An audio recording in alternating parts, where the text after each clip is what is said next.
Phénophol, c'est un projet qui vise à mieux connaître les variétés de betteraves vis-à-vis de leur réponse aux maladies foliaires. L'objectif du projet, c'est de mesurer comment les variétés vont réagir de manière précise aux différentes maladies foliaires telles que la cercosporiose, l'oïdium, la rouille, la ramulariose, afin de caractériser ces différentes variétés et de classer leur tolérance variétale.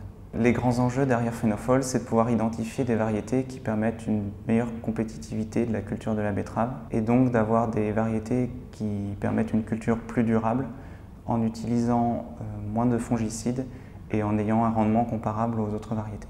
Donc le projet est mené en collaboration avec l'IRSTEA de Clermont-Ferrand et l'UMR Agroécologie de Dijon.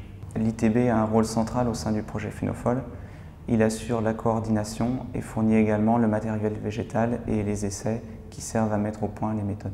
Les travaux ont commencé en janvier 2017 et se sont terminés en juin 2020, donc le projet s'est étalé sur une période de 42 mois. Le phénotypage, c'est la mesure des caractères observables de la betterave.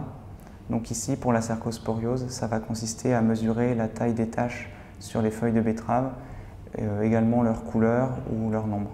Le projet Phénophol a d'abord permis la mise au point de méthodes de phénotypage automatisées pour quantifier les maladies foliaires. À partir d'une image, des algorithmes vont automatiquement détecter les maladies foliaires et mesurer leur étendue sur les feuilles de betterave. En parallèle, le projet Phénophol a consisté à mettre au point un robot pour prendre de manière automatisée des photos des betteraves au champ. Ces photos sont ensuite analysées par les algorithmes de détection afin de pouvoir quantifier l'attaque des maladies sur chaque variété. Donc, la dernière partie du projet a consisté à valider l'utilisation du robot d'une part et le couplage avec les algorithmes de traitement d'image. On a testé le robot en conditions réelles et en plein champ pour vérifier que les algorithmes de commande fonctionnaient bien. On a aussi vérifié que les images acquises étaient de bonne qualité, et ce, quelles que soient les conditions d'éclairage. Sur le terrain, les conditions d'éclairage sont changeantes et les symptômes de maladie peuvent être de forme très variées, donc leur détection de manière automatisée par des algorithmes peut s'avérer complexe. C'est un point qu'on va améliorer et travailler dans le projet CercoCap. Jusqu'ici, on utilisait le drone pour le phénotypage avec une précision de l'ordre de la microparcelle, donc de plusieurs mètres carrés. Maintenant, grâce à Phénophol, on est capable de mesurer les symptômes de maladies foliaires à une échelle millimétrique, celle des taches des maladies. Ce projet nous permet aussi d'avancer dans le domaine de la robotique avec un robot qui est capable de prendre des images en toute autonomie sur la parcelle. Le robot utilisé dans Phénophol est très complexe.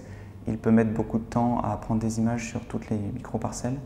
Donc on utilise maintenant des appareils plus petits comme ceux développés dans le projet littéral. Phénophol a permis d'acquérir de nombreuses images de référence sur plusieurs variétés et leurs réponses aux différentes maladies, ce qui va permettre de les comparer et d'identifier lesquelles sont les plus résistantes aux maladies et permettent une culture plus durable et compétitive de la betterave.